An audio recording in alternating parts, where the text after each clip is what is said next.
మీ బస్తీలో ప్రాబ్లమ్స్ ఏమున్నాయి? ఏడేసిన గొంగడి ఆడనే ఉంది. ఏ ఎమ్మెల్యే ఎవరు కైసర్ మొహిద్దీన్ ఏం పట్టించుకుంటాడు? ఖాళీ ఎలక్షన్ ఉన్నప్పుడే పట్టించుకుంటాడు.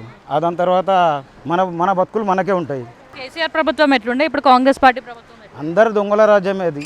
ఈడు దొంగ, ఆడు దొంగ, అందరు దొంగలేళ్ళు. ఈ ఎమ్మెల్యే దొంగ, ఆడ ఎమ్మెల్యే దొంగ. ఎవరికి వేసినా ఓట్లు బేకారే. అలా కడుపు నింపుకుంటారు, అలా దాళ్ళే చూసుకుంటారు. గరీబోనికి ఎవరు పట్టించుకోరు. కేసీఆర్ గవర్నమెంట్లో డబుల్ బెడ్రూమ్ అప్లై చేసిన 40 ఏళ్ళు అవుతుంది. ఆయననే పోయిండు, ఈయన వచ్చిండు. ఆయన ఏం చేస్తాడు, ఈయన ఏం చేస్తాడు? డబుల్ బెడ్రూమ్ వస్తుందో రాదో తెలియదు. ఎన్నోసార్లు తిరిగి చెప్పులు అరిగిపోయినాయి. ఎమ్మెల్యే దగ్గరికి పోతే అబ్బి బనారో అంటాడు. ఆ ఎమ్మెల్యే చెప్పాడు, ఎవడు చెప్పాడు. తిరిగి ఆడికి ఈడికి తిరిగినాం, ఎవరు పట్టించుకోలేదు. ఎవరికి వేసినా బేకారే ఓటు. వేస్తే ఏం పదమ్మా, అది బేకారే అది.